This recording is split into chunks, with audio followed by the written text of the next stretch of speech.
Hey guys, what is up? It is your friendly neighborhood Ooze here. Sorry, that was, I don't know if that intro was like delayed or something. It's just, shit was weird. We're starting with Cricket's Head for this breaking run. And I want to get right into my conversation topic for this video. Because it's a very interesting topic, I think. I find it interesting. I hope you do as well. Basically, the topic is the idea of playing to win versus playing to not lose, right? So, to kick off this conversation, I'm gonna bring up the thing that I've definitely talked about before. There's no way I haven't talked about it before in this series, but it was a cool thing. Basically, people programmed a robot to play classic video games, like Mario, basically just NES era games, right? Not a lot, just a few. And it not just play them, but like learn how to play them. Not just program in inputs, but create essentially an AI that progressively improves at the game. That's a really good pickup. Yeah. And when it played Tetris, because this thing was programmed to avoid the negative outcome, right? While it was playing. It would want to avoid death, it would want to avoid losing, right? So while playing Tetris, it just paused the game, right? It was really bad at Tetris because it couldn't understand the idea of planning ahead on the board to get it so, you could actually do something with future pieces, like planning where future pieces will go. It just tried to figure out a spot to put current pieces, right? That's all it knew how to do. That's all it learned how to do. So it was bad at Tetris, like real bad. And so, it got to, like, the final piece was about to drop, game was about to end, so it pauses the game, and just sits there. I'm digging this is great. And it just sits there, right? It's not losing. Obviously, it's not winning, but it's not losing, right? And it's very unique, it's a very interesting sort of thing to think about, because that's how a lot of people tend to work. Now, not in that specific example. People don't generally play Tetris and they're like, well, I didn't lose. There are people who do that. For example, you play Smash Bros. With your really fucking butt-mad friend who gets super upset about losing, and then, he's about to lose, comes up with some Johns like, oh, the sun was in my eye, there was just glare on the screen, my hands are fucking really sticky. I was eating a honey sandwich earlier, I just didn't get enough sleep last night, I had a huge meal, shit like that, right? Didn't mean to reroll immediately, but I wasn't going to take it, and I'm not going to take this, so it worked out. And he comes up with all these fucking Johns and shit, and it's blah, blah, blah. And then, right, he rage quits. He does the reset, right? He goes, start, LRA, start, or whatever. Right? LRA, start? Sure. I think that's the way to reset the game. I haven't played Smash Bros. In so long, but... that gives it the no contest, right? So it's like the, no, I went out on my own terms sort of thing, right? But it's interesting because people tend to attempt to not lose more than they attempt to win. Because, and I know this sounds really weird to be saying because they sound incredibly synonymous, and in our brains they are fairly synonymous. The idea of not losing is generally synonymous with the idea of winning, because when you win, you're not losing, right? But the problem stems from when you are making your game plan not losing versus your game plan winning, right? Sure, the end result would be the same if you were able to reach both end results in the same way, which unfortunately, or fortunately, is not true. So, what I'm trying to get to, and this is most impactful in things like card games. It can be impactful in many other things, many other games. Literally any game with a winner and loser, this can be pointed to. It can be a thing that's talked about. But in card games, more than anything else, I will say, that is where it is present. For as long as I've played games, I've played card games, and in those card games, there has always been the idea of playing to win versus playing to not lose. although it seems very distant from people, specifically in the Hearthstone community. So let me explain a little bit about it. In order to elaborate better, I'm going to paint a picture of a situation that a player could be in. Let's start with Magic the Gathering, because I think it's a much better way to describe this than in something like Hearthstone, which I'll get to in a bit. So in Magic, right, you have your lands that produce mana, and you can respond to stuff, right? You can play stuff on your enemy's turn in response, and it uses the stack, which is just last in, first out. So the last spell that was played is the first one to take effect, right?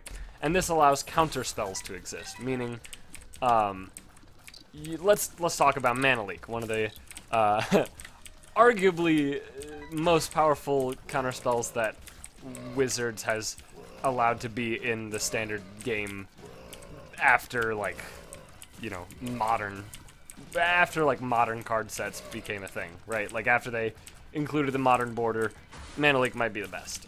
Remand is a very close one, but it has a lot different uses. But let's talk about Mana Leak. So it's 1 blue and a colorless, and colorless can be paid with any color of mana. So this requires you to be playing islands or multicolor lands that produce blue mana, right? So if you're a blue deck, you're gonna that's the only way you can play Mana Leak. And what it does is it counters a spell, and creatures can be spells as well in Magic. Everything, while it's on the stack, is a spell, as long as it is a card itself. It's a bit more complicated than that. Just, if it's on the stack, it's a spell. The picture I'm about to paint's not very complex. I'm just trying to lay some groundwork, you know, so it's much more understandable for people who don't play Magic. But, basically, Mana Leak is counter target spell unless its controller pays 3 mana, right? Now, it's very interesting because a lot of times at the timing that you're playing this card, because it's 2 mana total, right? You're going to be playing this in the early game, early to mid game, where people don't have 3 extra mana for their spells unless they're playing around Mana Leak. So let me paint this picture. You're playing against the deck called Splinter Twin, which is a 2-card infinite combo deck that utilizes the card Splinter Twin, which is a creature enchantment, giving it the ability to put a copy of itself into play, and creatures that, upon entering the battlefield, untap another creature, right? Easy peasy. The ability is tap the creature in order to create the copy. The copy has haste, which means it can attack right away, and it goes away at the end of the turn. Easy peasy, 2-card combo. The creatures that they play cost 3 mana, and the enchantment costs 4. The creatures are all blue, the enchantment is red. So, blue-red combo decks that generally play a controlling play style that attempts to just instantly kill you as soon as turn 4, but generally it's a bit longer than that.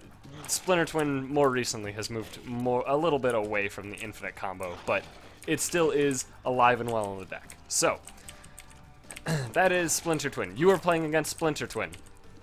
You are playing some type of blue control deck that plays Mana Leak, right? So, here's the situation. End of your turn, because the creatures, this is what makes them ridiculous. The creatures that untap stuff that are used in Splinter Twin. I just want both of these. Shit. What is this? Headless baby? What is this? Mom's knife! Alright, that's fine. So they have flash, which means you can play them as if they were instant, so on your opponent's turn. Right, so end of your turn 3. Your opponent was on the play, so he went first. He got his 3 mana before you got yours. And end of your turn 3, your opponent plays Deceiver Exarch, which was one of the creatures. Right?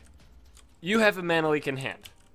Now, Splinter Twin generally plays 6 to 8 because you can have 4 of any singular copy of a card in your deck. They normally play 6 to 8 Splinter Twin targets. So you know for a fact that they have 3 more Exarchs and probably some Pestermites in their deck, right? However, they generally only run 1 Splinter Twin, or 4 Splinter Twins, sorry, and like 1 or 2 Kiki Jikis, which is essentially Splinter Twin but costs more and is a creature. Does the same effect, though. has the same interaction. When comboed with one of these creatures, it wins the game. So your options are Mana Leak the Deceiver Exarch, right? You know, assume that they have Splinter Twin in hand, Mana Leak Deceiver Exarch, it's gone, right? You, at the very least, have stopped them for one turn. But now here comes the problem. Do you Mana Leak the Deceiver Exarch, or do you wait until the Splinter Twin happens? Because they have less Splinter Twins than they do Deceiver Exarchs. Just referring to, you know, the enchantment part versus the creature part. It's a tough choice, so I'd say if you are playing to not lose, you probably just don't counterspell it, right? Because if your goal is to not lose, the only card that matters in your mind is Splinter Twin. If you're playing to win, you probably counter Deceiver Exarch. And there's a lot of reasons for that, because he can quite easily ruin your game plan because he's got a huge butt. So you can just jump in the way of any creatures you're throwing at your opponent, right? He can also, like, tempo you and stuff like that. So you probably counter it if you're playing to win. If you're playing to not lose, you probably save your counter and think, well, I could use this counter on Splinter Twin, and because I don't run, you know, my deck is not a huge amount of counter spells, that seems best to me. Counterspell the most important thing rather than the second most important thing, right? So that's the difference there, right? In the situation that you're playing to not lose, a lot of times you will lose, right? Because you're letting him build a board presence. I guess I should check out the shop. You're letting him build a board presence, right? He's getting creatures on the board because he's probably on the following turn. You know, if you don't counterspell the Deceiver Exarch, he could maybe go for the Splinter Twin combo. He could maybe just immediately go for it. I should have bought this first. Whoops. Like, it's a possibility. He could immediately go for it, call your bluff, and make sure you have a counterspell, because if you don't, then he just wins. Or if you don't have removal, then he just wins. Or he could just do nothing on his turn 4, play no spells, and then your turn 3 was wasted, right? You didn't do anything. Well, your opponent on turn 3 played a creature and built his board, right? Now, both situations, but counterspelling the Deceiver Exarch and counterspelling the Splinter Twin, or planning on counterspelling the Splinter Twin, do the exact same thing in regards to not losing. However, one is much more of a play-to-win strategy, right? So let's talk about Hearthstone briefly. There was and this is kind of the thing that brought it up. Somebody on Reddit was like, oh, look at this bullshit that Patron's doing. So obviously, you know, like fucking, like my spidey senses were taken off and going crazy. I'm like, someone thinks Patron's overpowered. I'd better come show them the light. So I went to into the thread, and it was a video of him playing. He was a priest control deck, right? Bad matchup against Patron by default, because it's a control deck versus a combo deck. And in Hearthstone, control decks don't have counterspells, so they generally lose to combo decks. The only times that they don't is when they have more proactive controlling strategies rather than reactive, such as either a handlock or a control warrior have pretty good matchups against Patron Warrior, while something like a priest control does not. And so the Patron deck, it is on minimum turn 10, right? Minimum turn 10. We don't know because the video begins with him, you know, both players having 10 mana, right? So okay, fuck this room. What the fuck was that? That was so bullshit. Jesus Christ. Ugh, what the oh, I'm gonna die. I don't want to die. I'm having such a good time. Having a good time. Having a good time. All right. Fuck, dude. I don't want to die. Where, okay. Wait, really? I have, like, one charge of my fucking D6 on this whole floor? What a tiny fucking depths to. Alright. Anyway, minimum it's turn 10. The Patron Warrior, his deck is empty. He's on fatigue soon. You know, he's at the point where the next draw step will trigger the first fatigue damage, right? And fatigue, if you don't play Hearthstone, fatigue is what happens if you attempt to draw from an empty deck. In Magic, you automatically lose. In Hearthstone, all that happens is you take fatigue damage. So the first card you try to draw from an empty deck deals 1, the second does 2, etc. And so yeah, he's on an empty deck at fatigue. He has 10 cards in hand, right? And we soon find out that all of them have been reduced by Emperor Thorson. Can I even take this? I really hope I can. Oh, this is the best day. I think I'm gonna take Halo. No, I think I'm not. I think I'm gonna lose more health than it'll be worth in that room. But yeah, so all of the cards in his hand, I guess bar 1, because he had 10 cards, so he couldn't literally have 10 cards reduced by Thorson, but he had 10 cards in hand, most reduced by Thorson, and he's at fatigue, right? So this priest player has a hand of 10 cards, including like 4 minions in it, and literally just doesn't play anything, and just sits there and twiddles his thumbs. Now, his logic for not playing anything is, well, if I play stuff, it'll just make the patron kill me harder, right? I'll just die harder to the OTK. And yes, that's true. However, you also will not win the game, right? Like, here's the problem with that plan. You're playing in fear, right? And then the worst part is, in his title, he was like, no counterplay, and it's like, you could have fucking killed him. You did nothing the whole game. The warrior's above 20 life, right? You've literally hit him for less than 10 damage in the time that it took him to draw his whole deck. And it's, you know, at minimum, turn 10, right? You didn't even deal 10 damage to him in that entire time frame, right? What fucking no counterplay are you talking about? Like, that's a situation of a person who was playing to not lose rather than playing to win. They didn't think to themselves, how am I going to win this game? Or maybe they did, and their plan was, well, I'll let it go to fatigue, even though he's a combo deck, and I know for a fact that he can automatically kill me if he draws every card in his deck, and I do nothing, right? So he made the choice to just sit there so he wouldn't die as hard, but he also had literally no way to win, right? And this is a huge problem. This is a huge hurdle for newer players to jump over in card games, right? And this is why in Magic, so many people who start playing Magic, the first deck that they build is a life gain deck.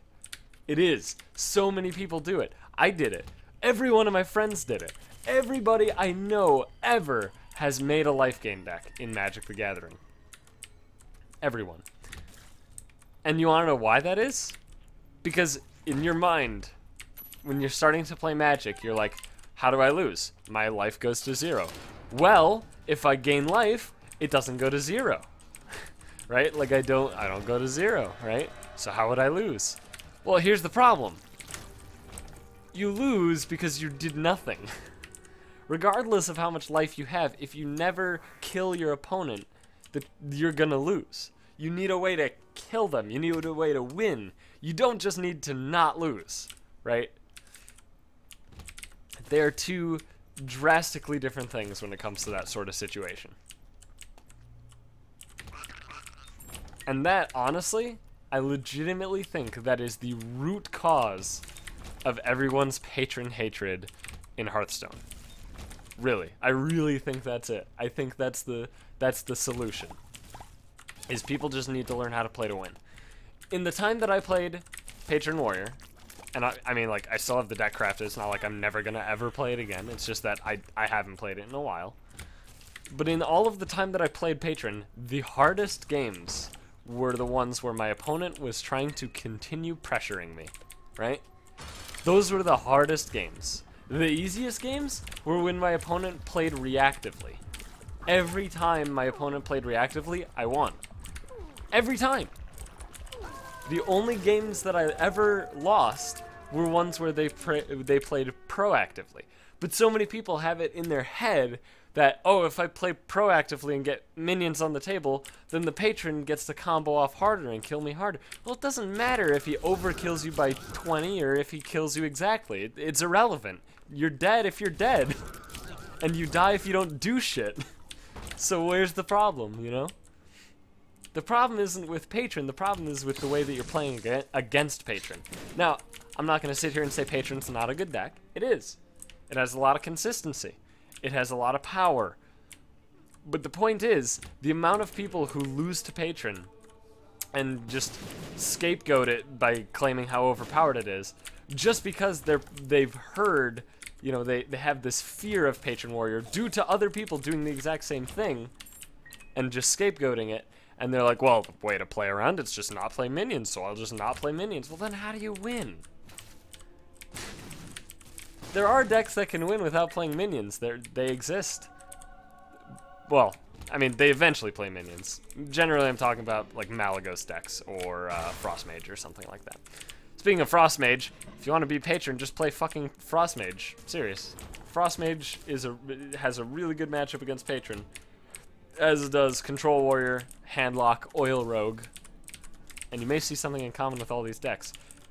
They are decks that are proactive control type decks. They're not reactive control type decks. Also, Face Hunter is a pretty good matchup against Patron Warrior, so that's cool. If you want to just play Face Hunter, that's cool. But yeah, like there's so many ways to beat the shit out of Patron Warrior, but people are just stuck in doing their dumb shit. You know, people are playing like casual decks against Patron, and they're like, look at how broken it is. Well, yeah, fucking no shit, you lost. You're playing like Boulder Fist Ogre in your deck. Literally any tier 1 deck would have beat the shit out of you. Some would have done it in a less flashy fashion. It's irrelevant though. A loss is a loss, while a win is a win. Also, how the fuck did I survive this run? Jesus. Honestly, the Abaddon in the Devil deal was like the luckiest shit ever. But yeah, it's such a crazy concept for people to understand, the whole playing to win rather than playing to not lose. And it is, I mean, it is a difficult concept to grasp as human beings. But at the same time, it's mandatory if you want to play pretty much card games. I mean, again, you know, it applies to a lot of games as well. Like, it definitely applies to MOBAs and shit. It applies to fucking probably RTSs. It applies to FPSs. Like, it applies to a lot of things, right? But it is most visible and easiest to document when it comes to card games, which also happen to be the ones where people complain the most about situations that were avoidable if they played to win rather than play to not lose. And let me just as like a little bit of a prover, I guess, describe some other situations and other types of games where, you know, there's a difference between playing to win and playing to not lose. Let's say you're playing Counter-Strike. If you haven't played Counter-Strike, it is a first-person shooter where, also, first of all, how have you not played Counter-Strike? But it's a first-person shooter where the goal is there are terrorists and counter-terrorists.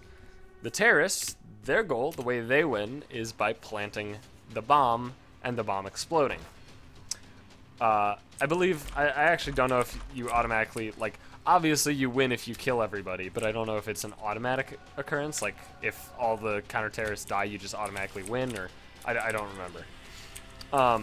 So anyway, your goal is to plant the bomb and bomb explodes. That's how you win.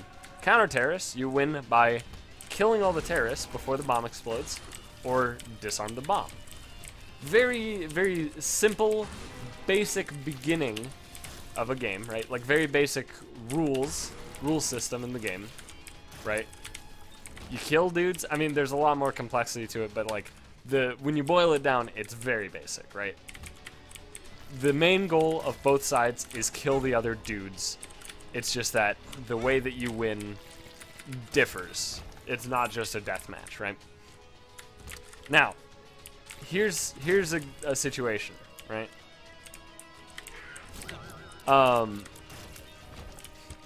Well, I had one, and it does illustrate it, but it actually isn't like a realistic one, I suppose. But you know what? I'll say it anyway. If I think of a better one, I'll bring it up. But let's say you're terrorists, right? So playing to win as terrorists would be proactively seeking out the counter-terrorists, taking them out, and planting the bomb, right? Those are the strategies that you would utilize in order to play to win. In order to play to not lose as terrorists, you would probably not plant the bomb and focus mostly on killing counter-terrorists until they're dead, at which point you can place the bomb, of course, with impunity. Now here's the problem. If your game plan is kill all the counter-terrorists and don't plant the bomb until they're all dead, the situation can arise where time is running out. You gotta place the bomb, but there's still counter-terrorists alive. You go to place the bomb, you get taken out, time runs out, they win, right? I'm pretty sure counter-terrorists win when it's been like, I mean, it was, when did Geo come out? I played like a little bit of Geo when it came out, not a lot though. But mostly I played Source like fucking 10 years ago or whatever. But I'm pretty sure the counter-terrorists win when time runs out, which would make sense. So, you know, playing to win would be choosing a moment where, okay, you know, we gotta figure this out. It doesn't look like there's gonna be an opening. We're not gonna be able to wait until all the counter-terrorists are dead. We're gonna have to do it. We're gonna have to place the bomb, right? Playing to win would be placing the bomb and defending the bomb, right? And that's scary, right? It's scary to do that because if a counter-terrorist sneaks in or somebody on your team is out of position and the counter-terrorist kills everybody but the guy who's out of position and then walks in and defuses it, you lose, right? Well, you can avoid that loss by not placing the bomb, of course. But as you can see, you also are, you know, you're not playing to win, right?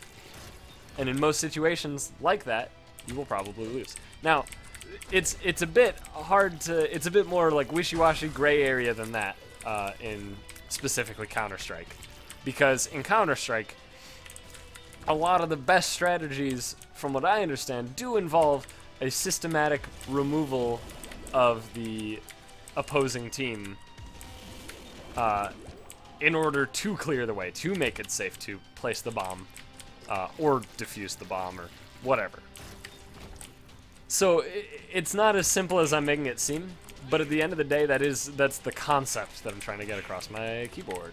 All right, keyboard was freaking out again. Don't know why. So yeah, it's I don't know. It's a very unique concept. It's a very weird one to talk about, but I find it very intriguing, and I find the fact that there is like a switch that gets flipped in most players' brains as they just get better at the game without them even like consciously thinking about it. Like there's a stage that every player tends to get to as they improve where, like I said, just a flip gets switched or a switch gets flipped, either way. And you know, they just subconsciously begin playing to win more than playing to not lose. But there's a lot of people who still, their main goal is not lose, right? But anyway, thanks for watching. Hope that was an interesting concept for you guys, an interesting conversation topic, because that's one that I've been meaning to talk about for a long time. I've commented on it before, but never really gone in depth. But it's very interesting, and you know what? There was a post on Reddit today that it set it up perfectly for this. So, anyway, thanks for watching. Hope you enjoyed that episode. If you did, please be sure to leave a like and do all that good shit for me, because I love you, and I would love to have homosexual intercourse with every single one of you men. Women, I'm sorry. I mean, I'm not gay, but it's, you know, I mean, like, this is the internet, so we can be as homoerotic as we want. So, fuck it. Anyway, thanks for watching. That was a weird conclusion, but I'll see you guys in the next one.